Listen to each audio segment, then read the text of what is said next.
Good morning and welcome to America's Web Radio. We're glad to have you listening in for David's Pick. We've got a beautiful day going on here in Atlanta, Georgia. It's going to be a little warm, but that's okay. That's something to be expected in Atlanta in the summertime. And today we have a special guest on. He just couldn't stand not being on again, from what I understood. But anyway, we're glad to have him back, and he's one of my heroes, and I'm sure he's a hero to a lot of folks that he refueled in Vietnam. We have Jeff Hill on, and Jeff was a refueling pilot in Vietnam. And Jeff, good morning. Good morning, sir. How are you? Oh, I'm doing great. We're going to start out like we do just about every show that involves veterans or anybody in the military. We're going to take 1 minute of silence to thank God for our veterans and our active duty folks. We'll be back in 1 minute, and then we'll follow with our favorite thing, a cadence call. We'll be back right after this.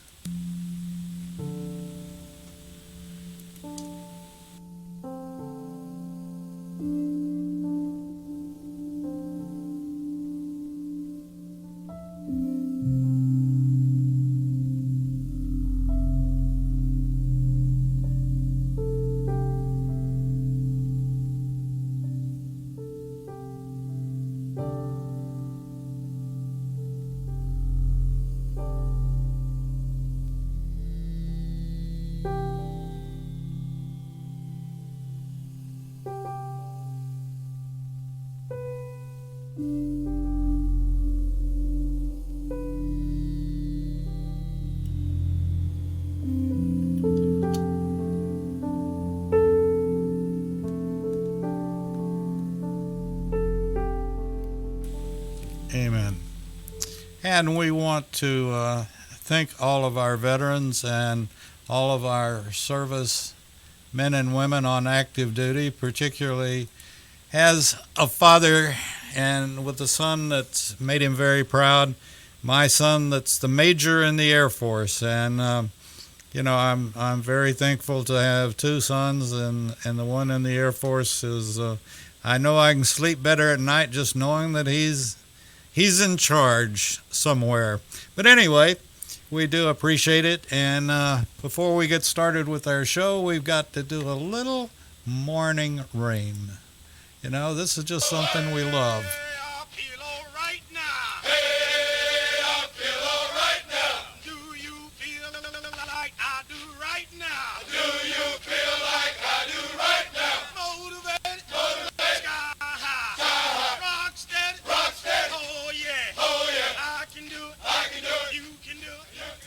I can do it, you can do it, and that got me that last half mile in a forced march or double time or whatever, and I don't know of anybody that's gone through that doesn't like Jody's.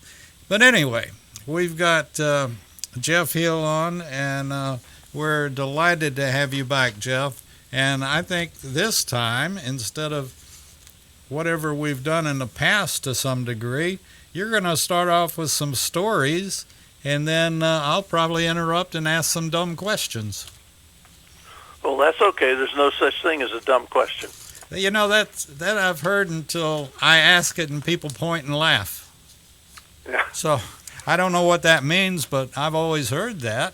But anyway, I before we go into all of it, I want to wish you a very good weekend, and hope that it brings back some fond memories for you. And so let's talk about Vietnam. And every time your name comes up, all I can think is that guy's got guts to be flying around with, what'd you say, 35,000 gallons of air fuel, Air Force diesel, fuel? Essentially. Diesel? Jet fuel. Well, it still blows up nicely. Yeah. And I just golly. And, but I guess I guess diesel doesn't have quite the, I don't know what is called, spark value that other fuels might have.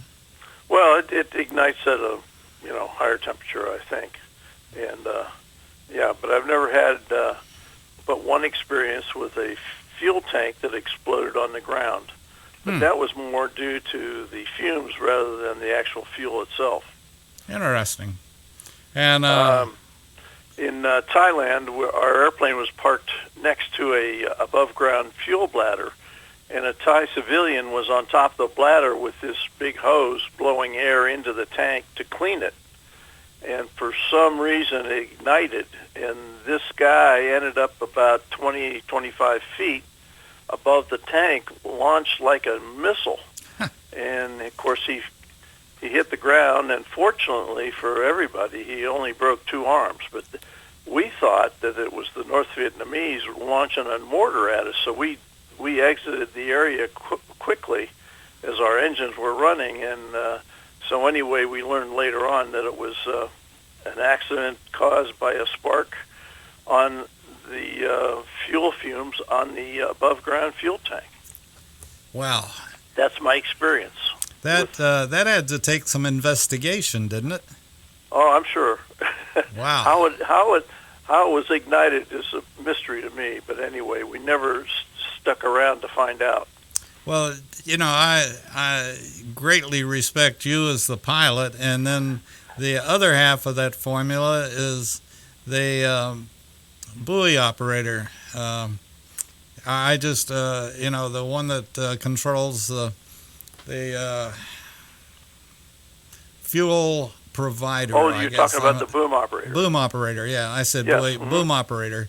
But that person, and I think he said, generally speaking, it was an E6, E7, something like that. Usually it was a fairly high-ranking enlisted person. There were 3 officers on the crew, the pilots, 2 pilots, the navigator, and then the boom operator was usually an E5, E6, E7, something like that. Wow. That had to be a bit of a nerve-wracking job as well. But anyway... Well, it was a huge responsibility because not only was he responsible for making sure that they didn't have a collision between the boom and the receiver airplane, but he essentially was in charge of the airplane from the cockpit on back, as he was responsible for any loading problems, anything that happened in the back. That was his deal, and it's a huge, huge responsibility. For example, if we were carrying cargo or passengers, he was in charge of the back of that airplane. Wow. Let me ask you, Jeff, was the fuel delivered, was it a gravity flow or was it a push flow? Well, there were pumps, and we pumped it into the receiver airplanes. Oh, okay. So, and these were, I would assume, electric motors or electric pumps? Oh, sure, yeah, powered by the engines on the tanker. Wow. A lot to know, and like you said, that NCO had a lot of responsibility. And Exactly. Let me ask, do you feel like they were credited with did other people recognize the responsibility that they had? It's hard to say. Certainly we're, in my mind, highly thought of. How other people felt, I don't know. But I certainly did. Okay. I was a first lieutenant, and these guys were E6s, and I pretty much did what he told me to do. He would give me some tips once in a while, and I'd follow because he had been in the service a lot longer than I had. So it was a great deal of respect given to the boomers. That's super. So you had some stories that you wanted to deliver, and like I said, I'll listen and ask the questions. Well, this was concerning one of the missions that we had was to get particularly F4s from the United States to Vietnam and Thailand. And the way we did that was what we called the Pony Express, and that entailed us meeting the fighters outside of San Francisco at the Farallon Islands, and then flying in formation to Hickam Air Force Base, which is Honolulu International, for the first leg of the journey. And that was about a 6.5 hour flight. And what we would do is 3 tankers would be in the formation, and we'd be separated by 1,000 feet and 1 mile nose to nose. And then the fighters, of which there were 12, there would be 2 fighters on each wing of each airplane. So we had this 15 airplane gaggle running from San Francisco on the first leg to Honolulu International Airport. And that's kind of the segue that leads me into the story. But to finish the refueling part, I think we talked about this before, is the next day after refueling and maintenance and so on and so forth, we would take off the same gaggle and on our way to Guam, which was about an 8-hour flight. And we would get about halfway, and the third tanker would offload all his fuel and go back to Hawaii. And so now, in the middle of the ocean, we're now 2 tankers and 12 fighters, which means that there were 3 fighters on each wing of the tankers on into Guam. Then the next day from Guam, we would take the fighters to somewhere over Manila in the Philippines, we would leave and go to land at Clark Air Force Base, and because we were out of fuel, and the fighters would then go on into Vietnam on their own. And it was kind of like the old deal, Pony Express. But anyway, on one of the missions, the last missions I had was exactly what we're talking about. And on March the 7th, 1968, is a day that I'll remember forever. Not because I knew about it then, it's because I knew about it about 20, 30 years afterwards. And this is the story of the taking of the K-129, a Soviet submarine, and it's how the CIA used Howard Hughes to steal a Russian sub in the most daring covert operation in history. And I want to read to you from there were about 3 books written. And this book that I'm referring to is The Taking of the K-129 by Josh Dean. And it is the biggest, most expensive undercover operation in history. And I'm going to quote this from the book because it says it better than I can say it. In the early hours of February 25th, 1968, Russian nuclear-armed submarine K-129 left Siberia on a routine combat patrol to Hawaii. Then it vanished. As the Soviet Navy searched in vain for the lost vessel, a small, highly classified American operation found it, wrecked on the bottom of the Pacific Ocean. The sub lay 3 miles down, but the potential intelligence assets on board, the nuclear warheads, battle orders, and cryptological machines, presented an extraordinary opportunity. So began Project Azorian, a top-secret mission that took 6 years, cost an estimated $800 million, and would become the largest and most daring covert operation in history.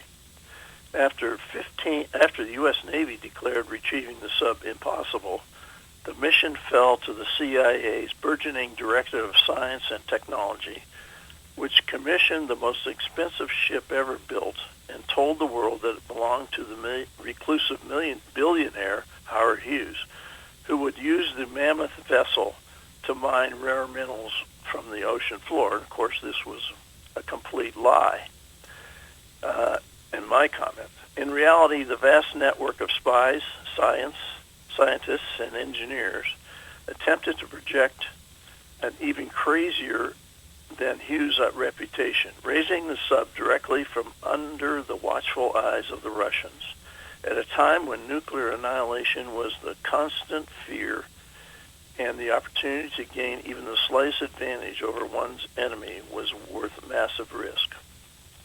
Okay, so the beginning of the story starts in Russia when Captain Kobar, the Russian commander of the submarine, told half his crew to go home on a vacation to see Mama. And so a few days later, in walked the Spetsnaz ONAZ, which is the Soviet name for this. ONAZ means Naval Special Forces. And they commanded the captain to leave the port in Siberia, told him that they were trained in submariner activities, and to go to a spot 400 miles northwest of Pearl Harbor. And that they did. And as they got away from the Soviet mainland, they opened the orders, and the orders were to go to a spot 400 miles northwest of Pearl Harbor, surface, and do their thing. Well, as it turns out, the Soviet Union had given the Chinese 2 Type 1 submarines, which meant that since they were older, they had to surface in order to launch their missiles. And so what the Soviets did is they serviced the K-129 with Chinese oil and Chinese artifacts and blah, blah, blah, to make it look like it was a Chinese submarine. And the reason for all this, the main reason for all this subterfuge, was the fact that the Soviets and the Chinese were fighting on the Sino-Soviet border. I mean, it's not all peaches and cream between the Russians and the Chinese.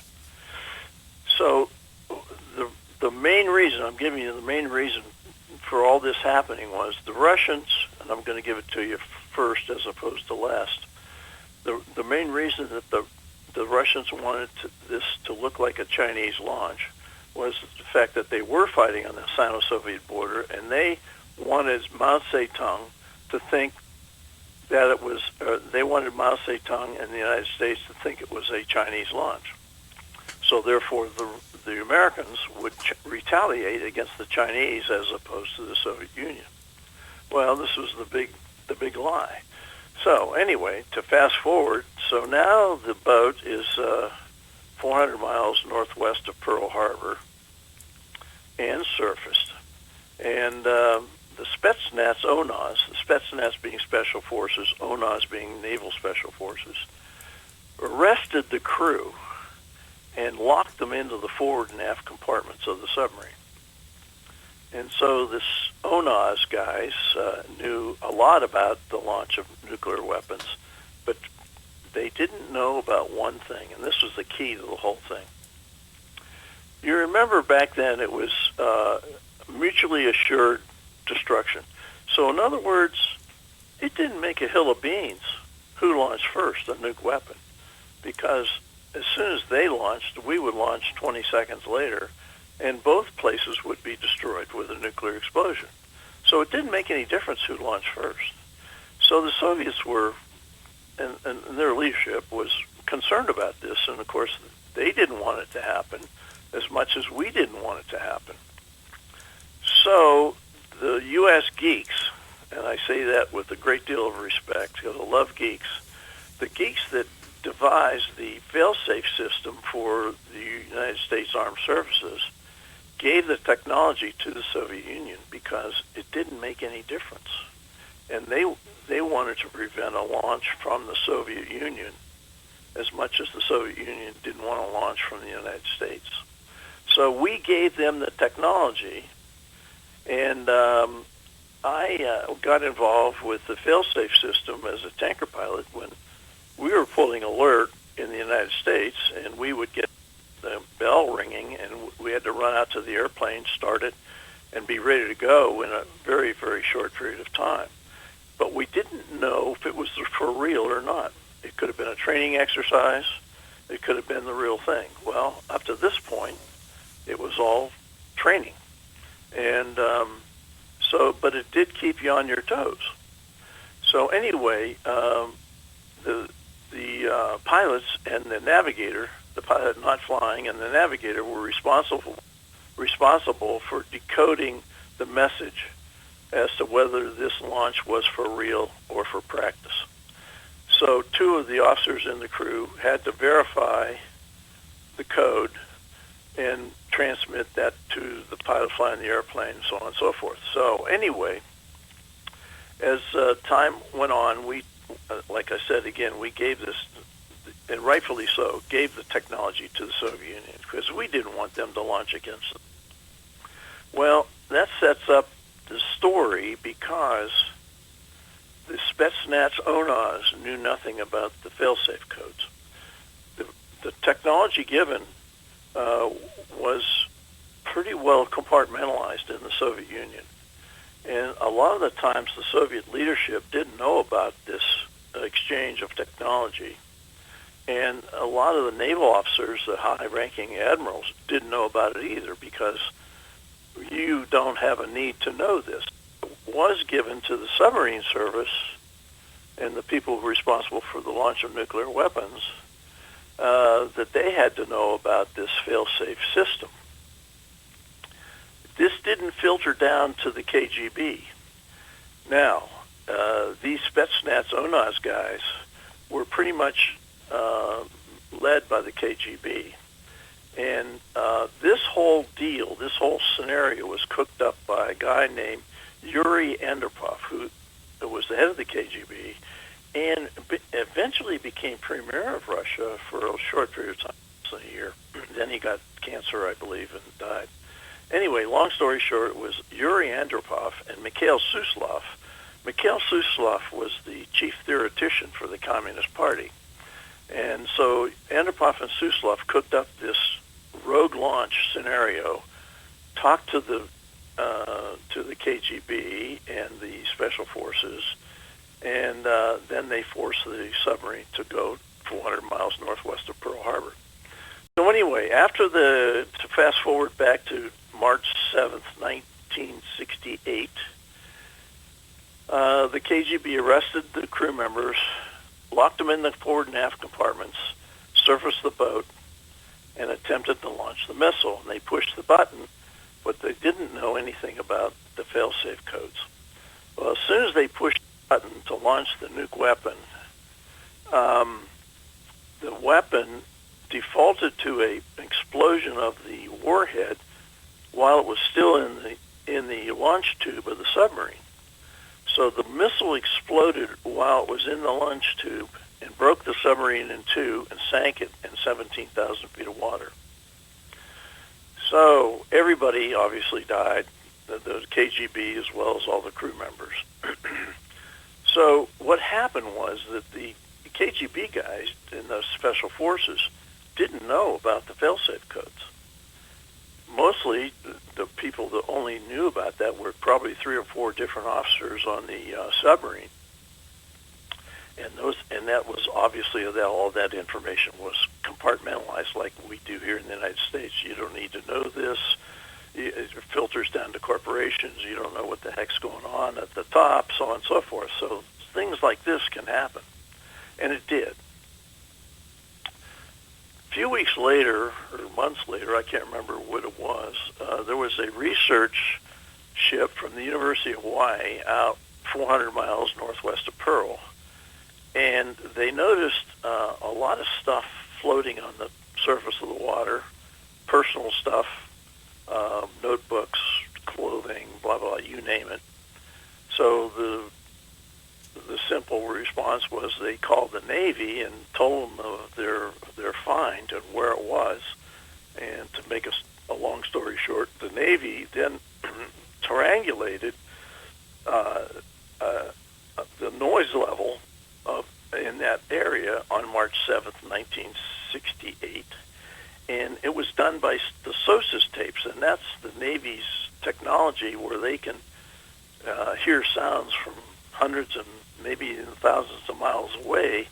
And what they did was triangulated this explosion to 400 miles northwest of Pearl Harbor. And they said, and it wasn't ours, and it must have been somebody else's. Well, then somebody remembered that there was a satellite pass that day, and so they confirmed this explosion from the satellite pass as well as the SOSUS tapes. So they figured something really bad happened. So, long story short,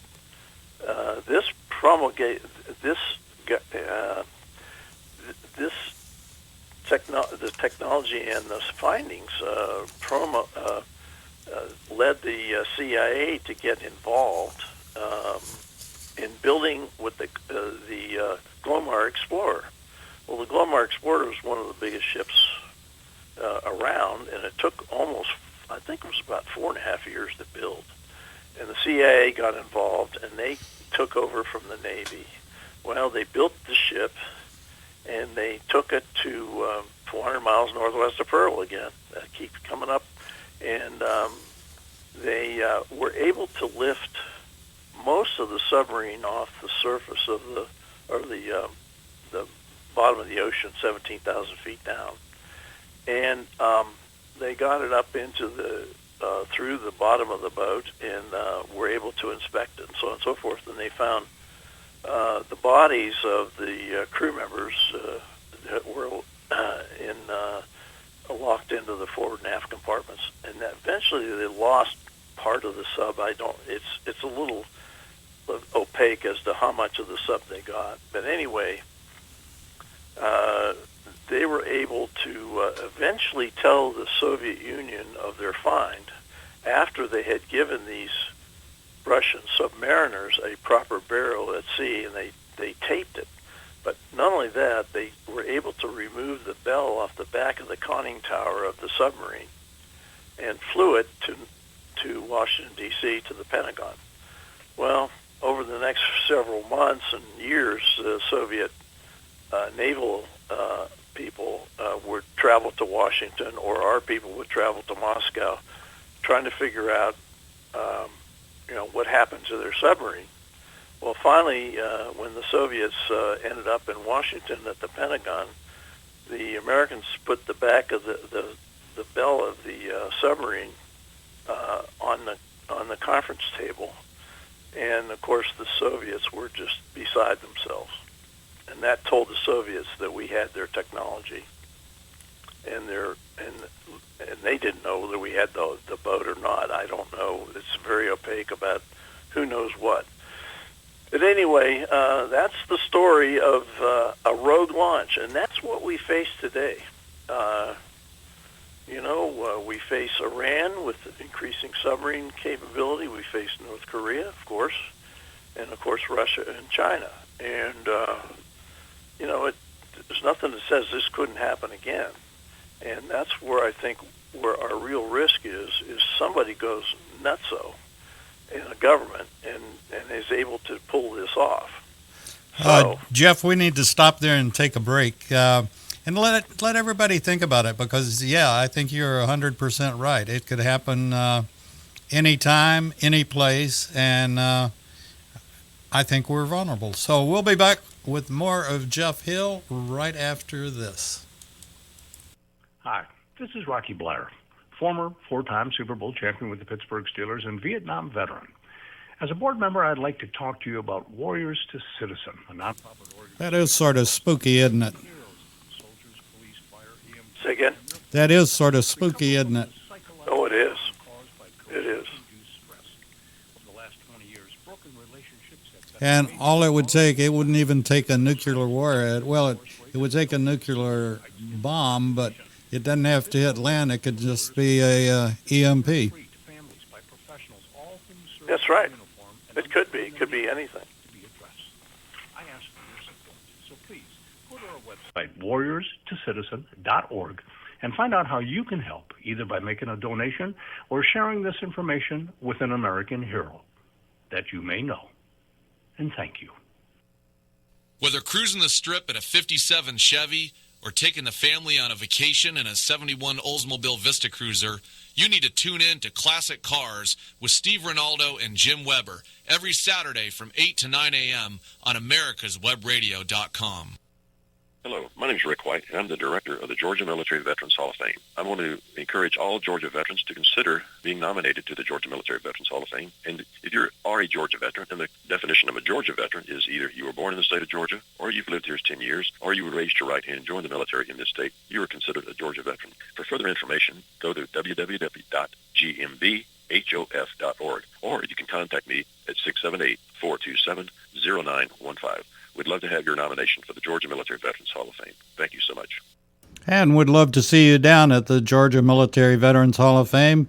It's in the Sloppy Floyd building right across the street from the capital of Georgia. And it's worth a day trip just to take for you alone or you and your grandkids or whatever. But we have a lot of heroes in Georgia, and we certainly recommend that you go there. And we have all sorts of other areas that you can go. Johns Creek, Georgia, has the wall that heals, and that's a replica of the Vietnam Wall in D.C. that traveled all over the United States, healing a lot of open wounds. Memories of Vietnam, memories of friends, and we recommend you go there. Or Peachtree Corners has another great display, another memorial. So check it out, and we'll be back with Jeff right after this. You're listening to America's Web Radio on the AmericasBroadcastNetwork.com. Thank you for listening. And welcome back. We've got Jeff Hill on. He was a tanker pilot in Vietnam. How did you land that job exactly, or were you told you're going to be? Well, that's a good question. Pilot training was very competitive. There were probably, I don't know, let's say 20 students in each flight. In our flight, we had 3 German, federal German naval ensigns, because we had decimated the German pilots during World War II. And we had shot down a lot of them, killed a lot of them, blah, blah, blah. And so now the Germans are now rebuilding their Air Force. So they were sending young people over to, well, I went through pilot training in Phoenix, Arizona at Williams Air Force Base. So in my flight in pilot training, we had 3 federal German naval ensigns and 3 Luftwaffe sergeants, because the Germans also allowed enlisted guys to fly airplanes. So we had 6 out of the 20 were Germans, and of course they're going to go back to Germany and fly whatever they're going to fly. But the Germans made a big mistake, and this kind of draws it off, but it was interesting, is that the F-104 was sold to Germany, and of course the F-104 was way beyond its years. It was the most technologically and speed-wise, it was way ahead of its time. And so you take these new pilots with maybe 150, 250 hours of flying time, and if they get behind the airplane, their lifespan is very, very short. And that's exactly what happened, because these Germans were, sent across Phoenix to Luke Air Force Base and trained in the F-104, and then you add to the mix the low ceilings in Germany, the bad weather, and the marginal navigational equipment, and about half of them were killed in aircraft accidents in the F-104. But that's just a side story. To answer your question, it was so competitive. You were given a wish list, and out of that wish list, you put them in order, and according to your order of graduation, you were then assigned an airplane if it was available. And it seems as though we just lost Jeff. Jeff, I'm not sure what happened, but we lost you, my friend. So I suppose the best thing to do would be, if you can hear me, call back in. We've been talking with Jeff Hill, and I'm not sure exactly what happened. He just was talking. Here you go, and there he went. So we'll wait for Jeff to call back in, and or we could get Brett to come in and we'll call Jeff. Not sure exactly what happened. Mr. Ullman.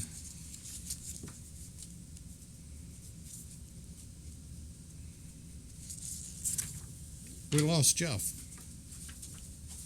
Would you call that number, please?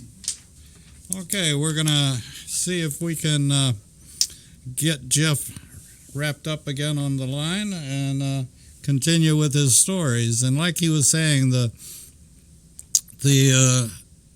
submarine that was off the coast of Hawaii that blew itself up because somebody had forgotten to give the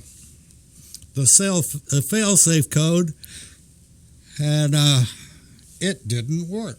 So we'll see if we can get Jeff back on the line very shortly, and let's see if we got him now.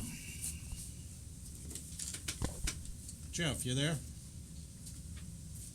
Okay, hold on. Let me transfer you back in.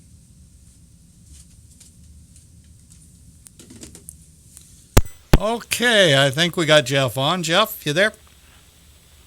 Well, anyway, I'm assuming that you didn't hear this. Otherwise, it'd be a slight inconvenience. But anyway, out of our class of 20, we had 6 Germans, 3 Luftwaffe sergeants, and 3 Federal German naval ensigns who were initially assigned to go fly the F-104, and that was a bad decision because the F-104 was so far ahead of time, and it was so fast. And you mix that in with the bad weather in Germany, as well as the poor navigational facilities and low ceilings, and it was a mix for a disaster. And that's what happened. And I think about half those guys died as a result of aircraft crashes because the airplane was so hot. And then, so there's 14 of us left, and Americans, and we were given a wish list, and you put your requested airplane that you wanted to fly down in order, and then consequently they matched that up against what was available, and so I ended up in the mix with a KC-135, and it was a good decision as far as I'm concerned. Well, we want our airmen to be happy. Yeah, exactly. So yeah, it wasn't all that democratic, but there were some evaluations that I'm sure the instructors made to, because everybody wants to fly the SR-71. Well, I was going to ask, when you did your Pony Express, what kind of altitude were you all flying at? And about also 25 to 30,000 feet. Okay, so did you have civilian clearance, of some sort? Oh, yes. Mm-hmm. Yeah, there's oceanic control over, from the United States to Hawaii, sure. Okay. So go ahead with your stories. Well, let's see. I'm trying to figure out which one I was going to tell. The true one. The what? The true one. The true one, exactly. Yeah. Oh, one of the things I wanted to mention again, and everybody should listen up on this one, is it has nothing to do with flying per se or anything like that. It has to do with the GPS system which we rely on. And I would, and just as an aside, I've done some research on this, and one of the most vulnerable economic risks that we have is a degradation of the GPS system. Now, for example, if you, I don't know if you knew this or not, but GPSs can be spoofed. To give you an example how it can be spoofed is, you remember about a year ago when a British tanker was seized off the coast of Iran? Oh, yeah. Mm-hmm. And so they arrested the crew, and they kept them for a few weeks, and they had all this diplomatic activity. What had happened was fairly simple. You can buy the technology, illegally, of course, but you can get it, to the hardware and the software, to spoof your position. So consequently, they, being the ground-based people in Iran, were able to spoof the position of that tanker. So the captain of the cargo ship, and the captain of the cargo ship thought he was in international waters, where in actuality he was in the territorial waters of Iran. So that was the excuse they used to seize the ship. And this was all done. This has been all done through the Russians and the Iranians.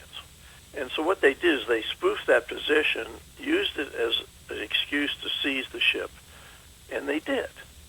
And of course, there were weeks and weeks later as they were finally able to release it. But here's the problem. The problem is each GPS satellite has an atomic clock, and it's very accurate. And so consequently, these atomic clocks talk to each other. And I had a classmate of mine who was the chief of staff of the space division, and his job was to put up the last two satellites in the early 90s. And it takes 24 satellites to cover the Earth entirety. So consequently, there were two more to go up, and he did, and I was able to verify all that stuff because I made a trip on my own using GPS all the way out to the coast of California. Anyway, that's another story. But so consequently, if you can spoof anything, just like anything, you have a computer, you can be hacked no matter what. So consequently, we're finding that out with the Colonial Pipeline and other areas that have been hacked, the beef factories, so on and so forth. So what happens is the biggest perpetrators of spoofing technology are our own truckers, because these truckers can buy this software and hardware and spoof their owners into thinking they're somewhere else, so they can avoid some of the Department of Transportation rules. Well, if they can do it, anybody else can do it. So consequently, if the Soviets or the Chinese or the North Koreans want to, they can spoof our system. And what happens is, in getting back to the atomic clocks, that screws up all the timing with the atomic clocks. Well, they found out that if the atomic clocks are off each other by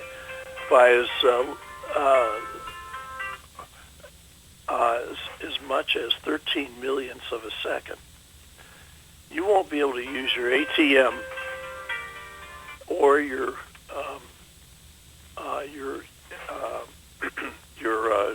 smartwatch at all, because banks use atomic clocks.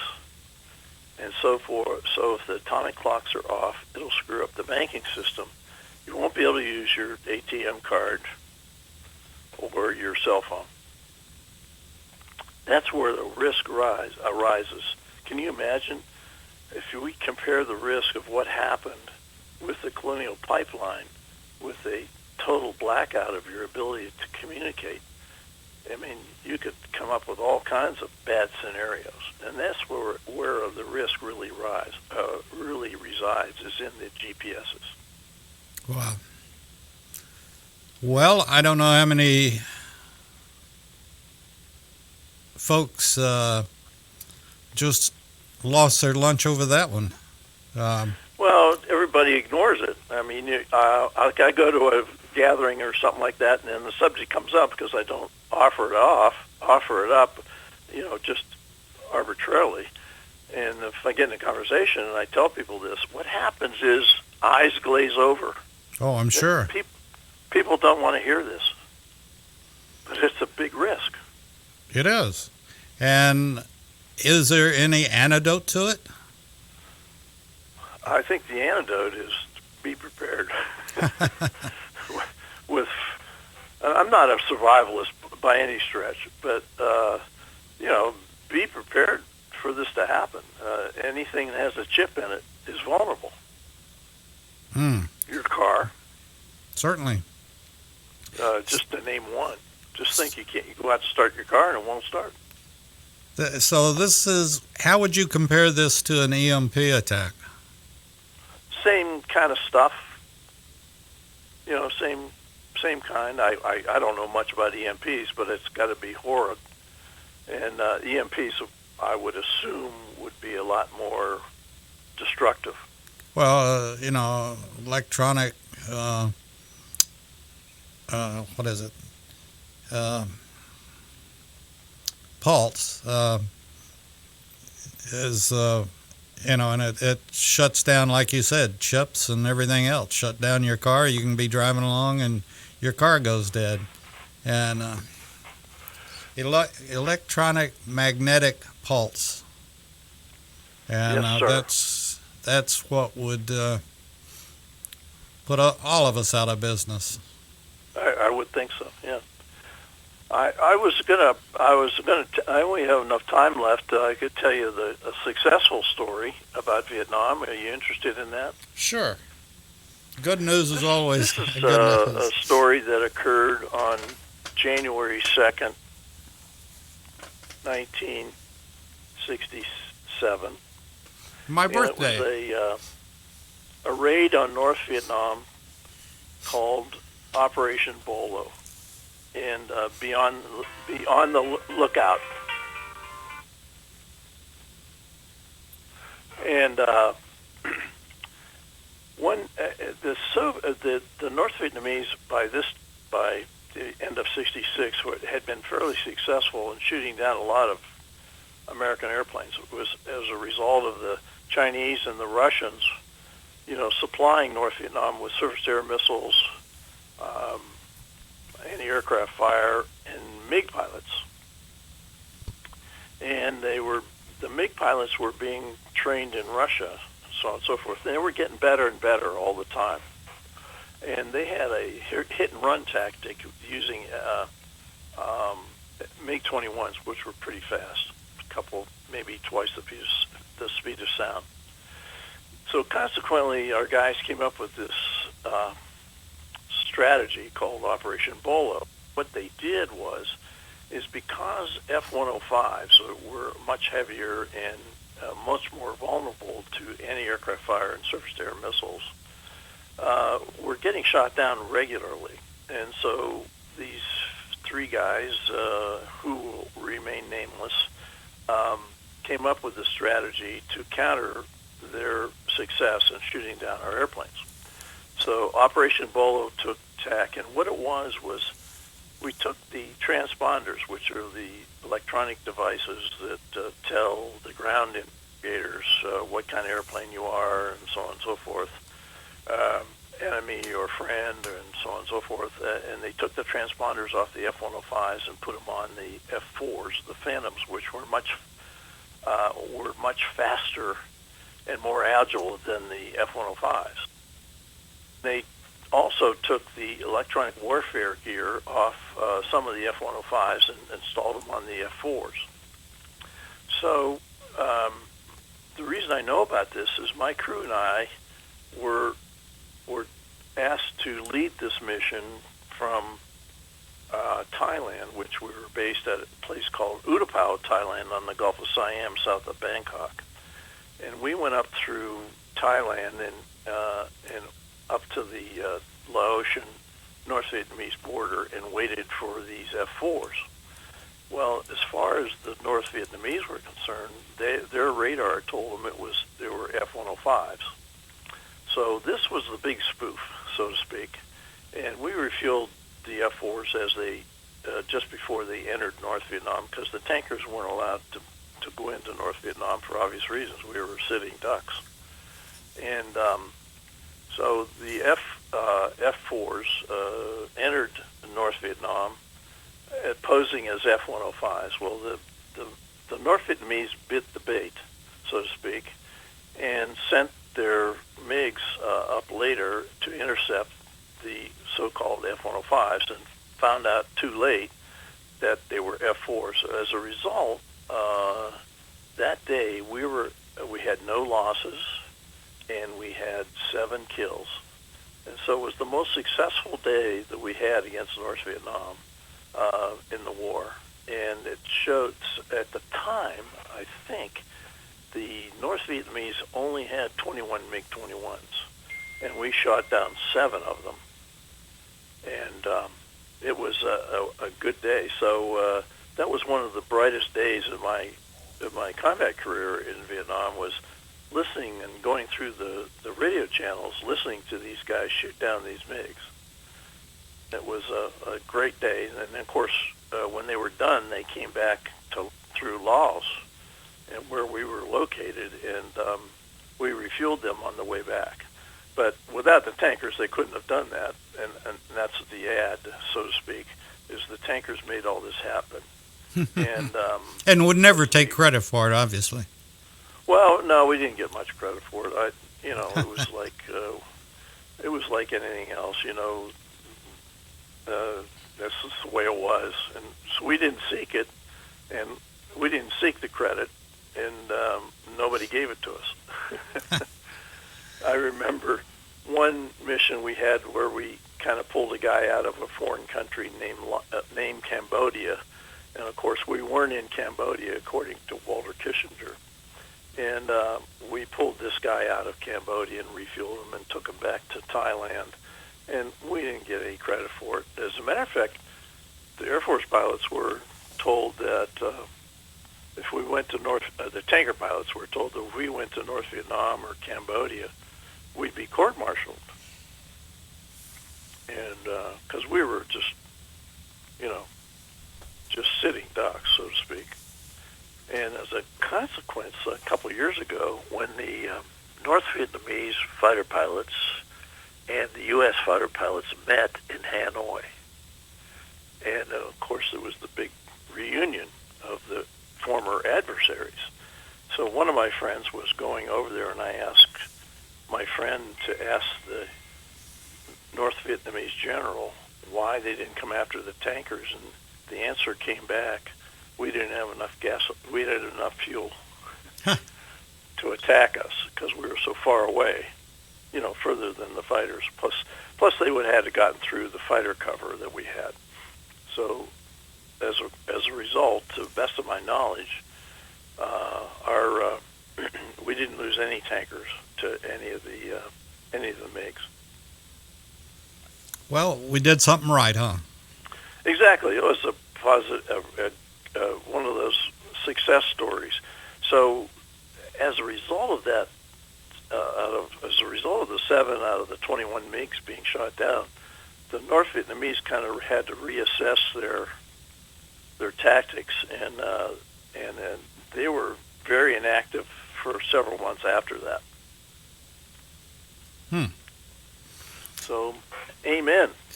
Did you all do any refueling of something like the B-52s?